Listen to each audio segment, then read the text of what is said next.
There's a pattern in financial history that almost nobody sees while it's happening. At the top, it feels like destiny. It feels like progress. It feels like you'd have to be an idiot not to participate. The headlines are euphoric. Indexes hit all-time highs. Everyone talks about a new era. And right in that moment, when the story is most seductive, the smartest people in the system quietly stand up from the table and walk away. They don't walk away because they've lost their edge. They don't walk away because they're suddenly afraid of risk. They walk away because the numbers stop behaving like numbers.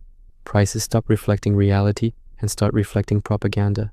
And if your entire life is built around sober arithmetic, that's the one thing you cannot ignore. In late 2025, that pattern is repeating, almost line by line. On November 10th, 2025, Scion Asset Management, Michael Burry's firm, terminated its SEC registration. On the surface, it's a dull administrative move, a hedge fund converting into a family office, one more filing in a sea of filings. But context turns that dry form into something else entirely. This is Michael Burry, the awkward doctor-turned-investor who sat alone in an office in the mid-2000s, reading subprime mortgage documents nobody else bothered to open. The man who calculated, trade by trade, that the housing boom was built on loans that couldn't be repaid. The man who bought credit default swaps when Wall Street laughed in his face, made personal profits north of $100 million, and watched global banks crumble exactly the way his spreadsheets said they would. He has done something he's only done once before in his career, voluntarily walked away from the game while everyone else is still cheering. On October 27th, in his final letter to investors, Burry wrote that his estimation of value in securities is not now and has not been for some time in sync with the markets. That's not a cute line about volatility. That is a verdict on the integrity of the entire pricing mechanism. He's saying, I run the numbers one way, the screen tells me something completely different, and I am no longer willing to pretend those two worlds are compatible. At the exact same time, his last public portfolio snapshot reveals something even more explosive. In Scion's final 13F for Q3 2025, Burry is holding roughly $912 million in put options against Palantir and about $186 million in puts against Nvidia, two of the purest symbols of the artificial intelligence boom. These are not tiny hedges glued onto a balanced portfolio. They are huge, directional, long-dated bets that the AI darlings of this cycle are going to crack, not in a quick one-week panic, but in a drawn-out, grinding deflation. Those options stretch all the way into 2026 and 2027. He is not trying to nail a quarter. He is making a multi-year statement. This is a bubble, and the math behind it is impossible. He's also made a specific accusation. Burry has publicly claimed that tech companies are fudging depreciation schedules on their AI infrastructure to artificially inflate earnings. Translation: they're spending billions today on GPUs, servers, data centers, and energy, but they're respreading those costs over unrealistically long time frames to make this quarter's profits look bigger than they really are. The cash is gone. The hardware will age at the speed of physics, not at the speed of a spreadsheet. But the earnings that justify trillion-dollar valuations rely on that accounting stretch. So we have three facts on the table. A man who made his name by reading what everyone else ignored says the numbers don't line up. He places enormous, long-dated bearish bets against the core symbols of the AI boom. He shuts off public reporting, converts to a family office, and disappears from regulatory view. If this were happening for the first time in history, you could shrug. But it isn't. This scene has played out before, in different costumes, with different buzzwords, right before the most violent market collapses of the last 100 years. To see the pattern clearly, you have to go backwards. In the late 1920s, Jesse Livermore is the closest thing Wall Street has to a legend. He isn't a professor. He isn't a regulator. He is a tape reader, a trader who has spent his life watching price, volume, and crowd behavior. In 1907, he makes around $3 million shorting a panic at a time when $3 million can literally buy chunks of Manhattan. By 1929, he has already become a myth. The United States is deep in the roaring 20s. The Dow has roughly tripled since 1924. Radio stocks, auto stocks, utilities, everything floats upward on a tide of credit and optimism. Ordinary workers open margin accounts. Newspapers declare a new era of prosperity. The stock market is no longer just a place for financiers. It's a national sport.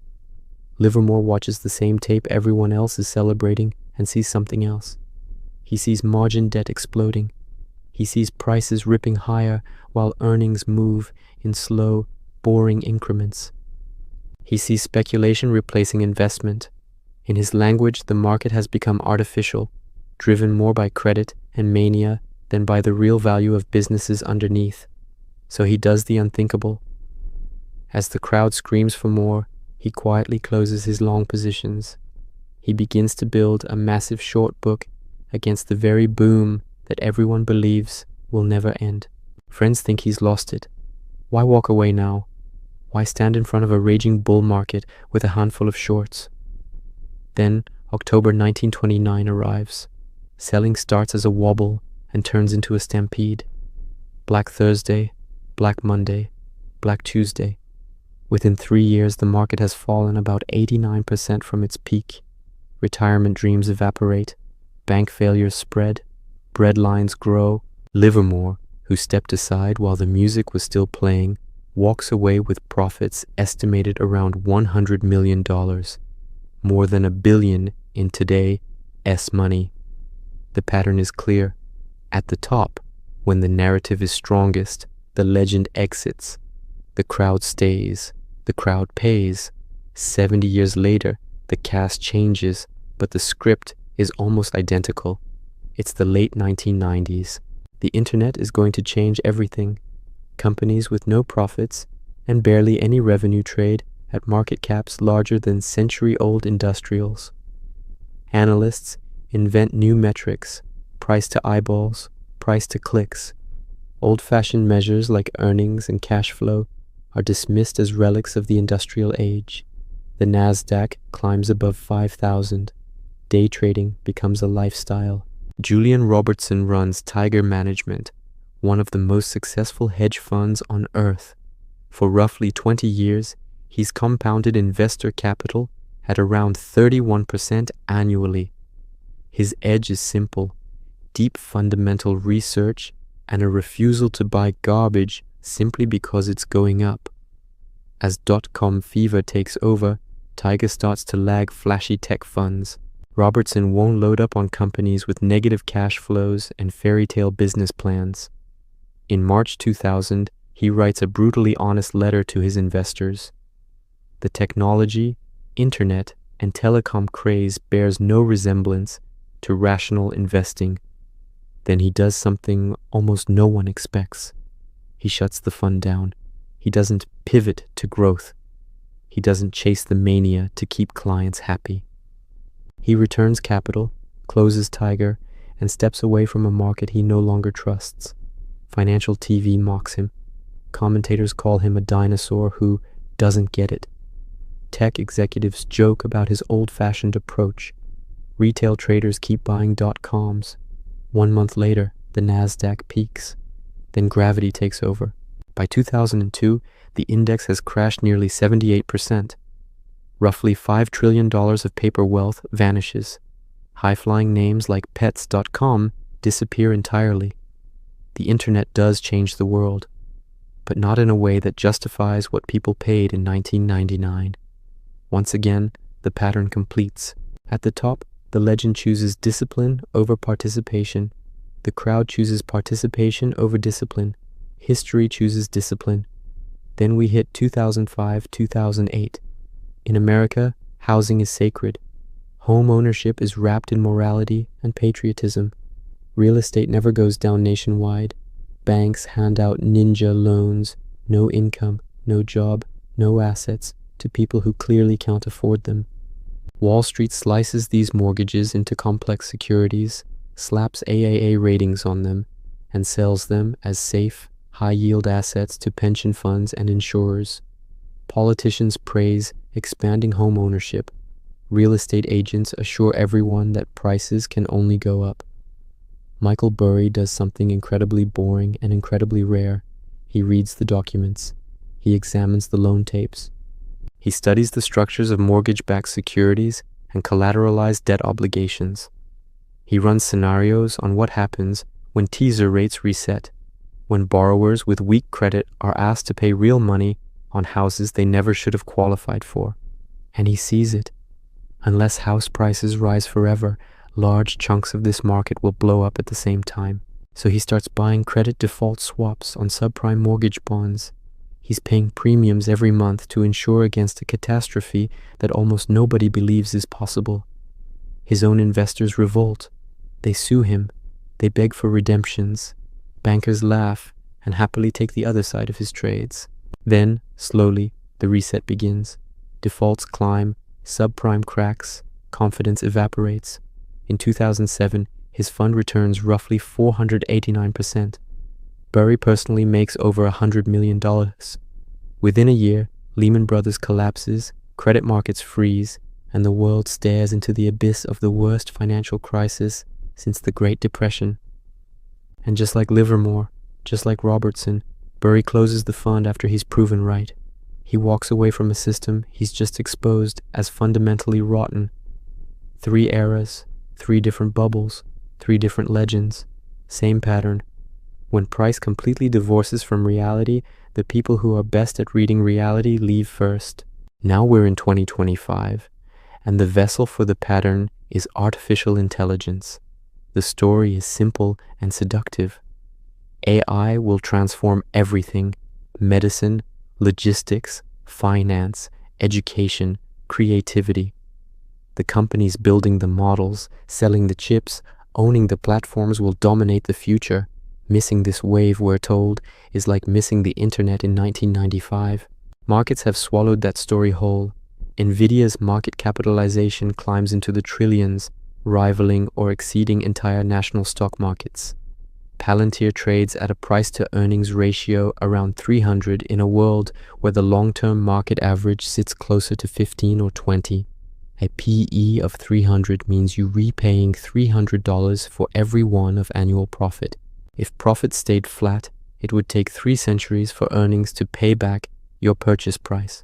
Obviously, nobody plans to hold for 300 years. They're betting on explosive growth. But that's exactly the point. At those valuations, you're not buying what the business is. You're buying a fantasy about what it might become. Across the AI complex, the same pattern repeats.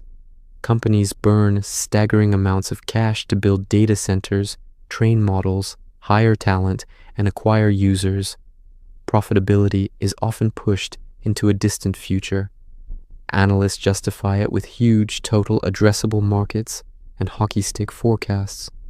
Every earnings call is laced with the word AI. Executives know that simply name-dropping it can move their stock. Underneath the hype, Burry is pointing at a more technical, more dangerous issue: the way these investments are being accounted for. When a company spends billions on servers, GPUs, cooling systems, and energy contracts, those costs don't all hit at once. Accountants spread them over the useful life of the assets. That's depreciation.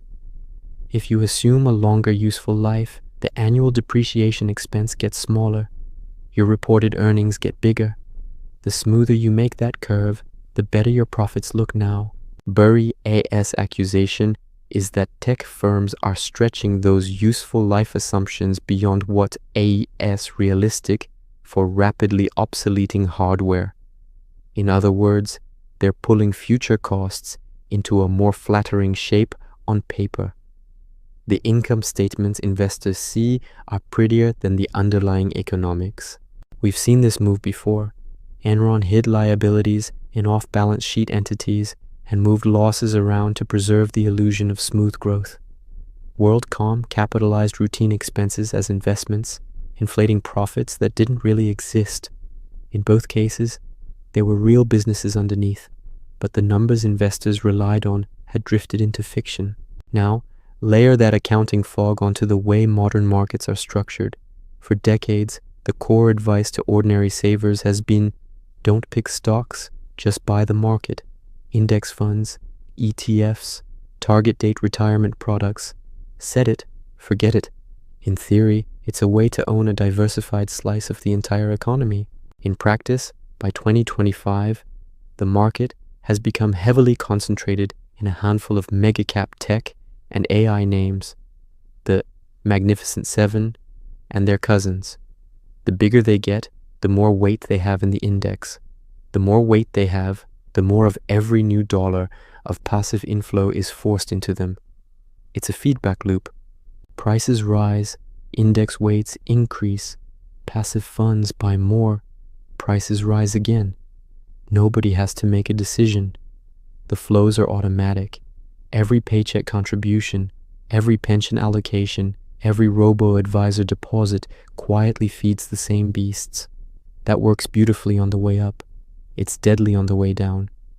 Because when performance finally cracks, the loop runs in reverse. Prices fall, index weights shrink, redemptions force selling, prices fall more. In that kind of environment, fundamentals become background noise. What matters is flows, momentum, and leverage. It is the exact sort of structure that drives someone like Burry crazy, a market where analysis no longer moves price in a predictable way. So when he says his estimation of value is not in sync with the markets, he's not whining about being early. He's saying the core relationship between price and reality has broken.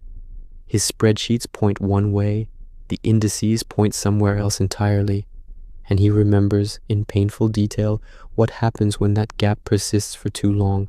Every big crash starts the same way, not with panic, but with arrogance. In 1929, it was the belief that industrial America had eliminated the old business cycle. In 2000, it was the belief that the internet had invalidated old valuation metrics. In 2007, it was the belief that financial engineering had made housing risk-free. In 2025, it is the belief that artificial intelligence guarantees such enormous future profit that no price today is too high.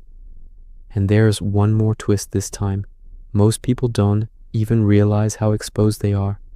In 1929, you had to call a broker and borrow on margin to make a dangerous bet. In 2000, you had to actively chase tech funds or day trade .com stocks.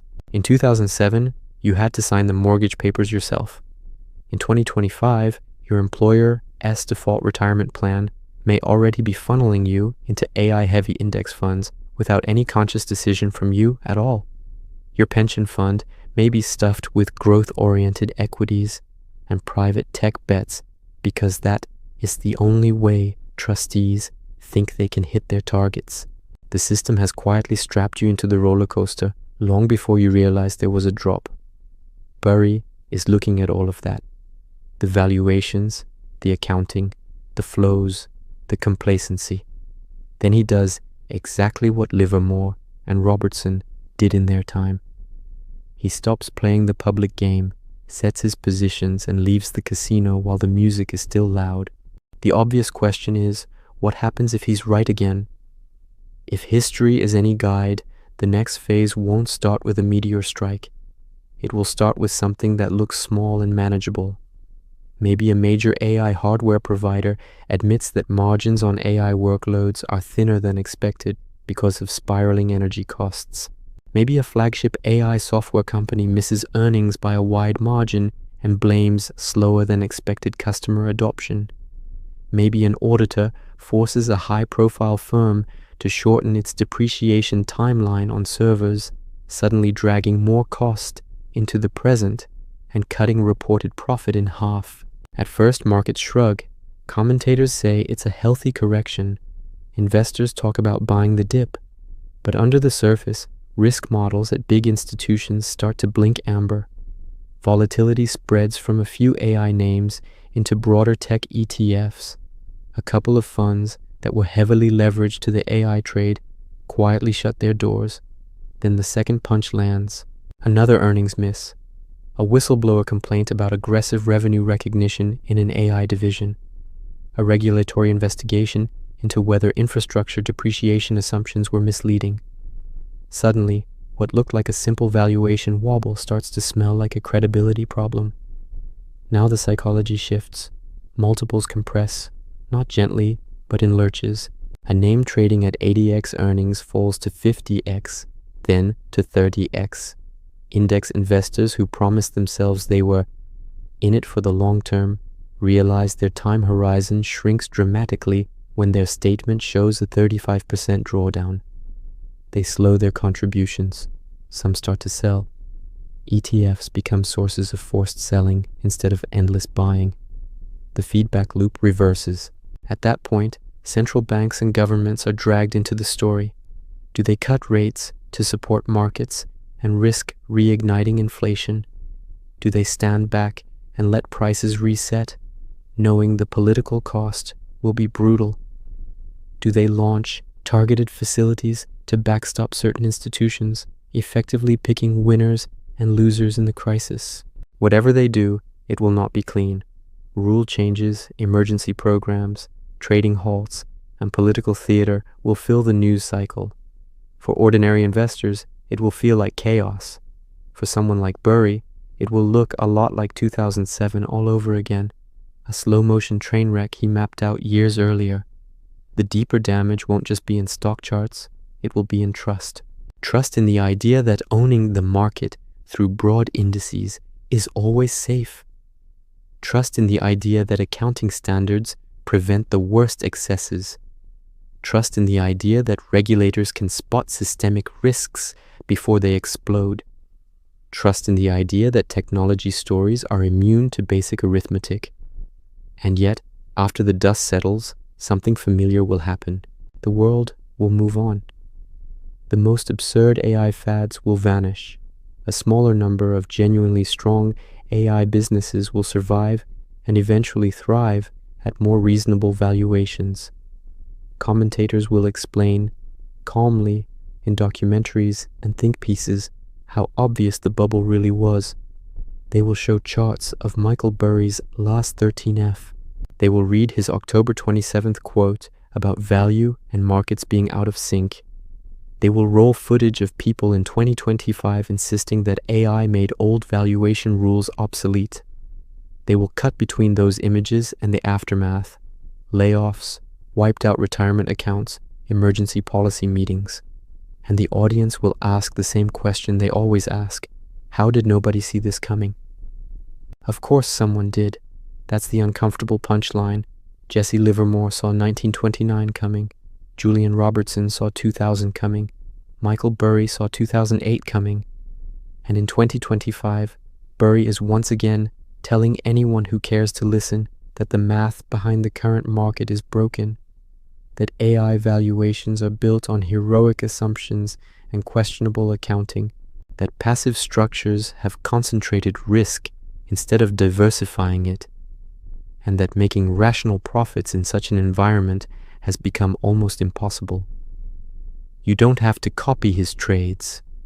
You don't have to admire his personality.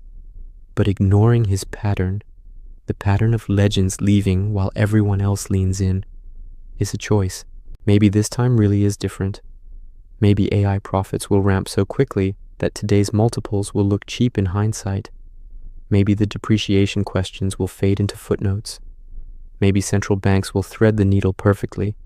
That's the hope baked into current prices. History offers a different message. It says that when people whose entire careers are built on seeing through illusions say, the numbers don't make sense, they are almost never talking about a bad quarter. They are ringing an alarm. It says that when those same people not only ring the alarm, but walk out of the building, the fire is usually already smoldering behind the walls. In 1929, the crowd ignored Livermore and learned the hard way.